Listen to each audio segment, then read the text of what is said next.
घमंड का सिर नीचा। पंचतंत्र की कहानी। एक गांव में उज्ज्वलक नाम का बढ़ई रहता था। वह बहुत गरीब था। गरीबी से तंग आकर वह गांव छोड़कर दूसरे गांव के लिए चल पड़ा।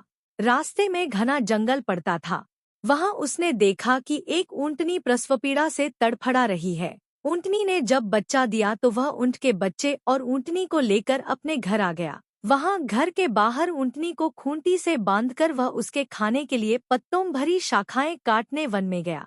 ऊंटनी ने हरी हरी कोमल कोम्पलें खाई। बहुत दिन इसी तरह हरे हरे पत्ते खाकर ऊंटनी स्वस्थ और पुष्ट हो गई। ऊंट का बच्चा भी बढ़कर जवान हो गया। बढ़ई ने उसके गले में एक घंटा बांध दिया, जिससे वह कहीं खोया न जाए। दूर से ही उसकी आवाज सुनकर बढ़ई उसे घर लिवा लाता था।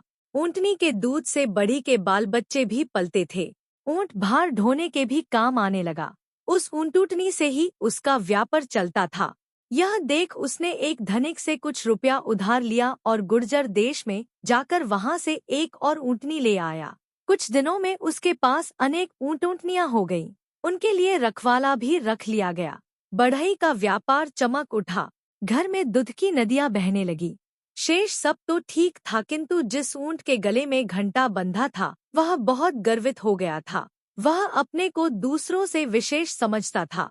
सब ऊंट वन में पत्ते खाने को जाते तो वह सबको छोड़कर अकेला ही जंगल में घूमा करता था। उसके घंटे की आवाज से शेर को यह पता लग जाता था कि ऊंट किधर है। सबने उसे मना किया कि वह गले से घंटा उतार दे, लेकिन वह नहीं माना। एक दिन जब सब ऊंट वन में पत्ते खाकर तालाब से पानी पीने के बाद गांव की ओर वापस आ रहे थे, तब वह सबको छोड़कर जंगल की सैर करने अकेला चल दिया। शेर ने भी घंटे की आवाज सुनकर उसका पीछा किया और जब वह पास आया तो उस पर झपट कर उसे मार दिया। सीख। घमंड का सिर नीचा।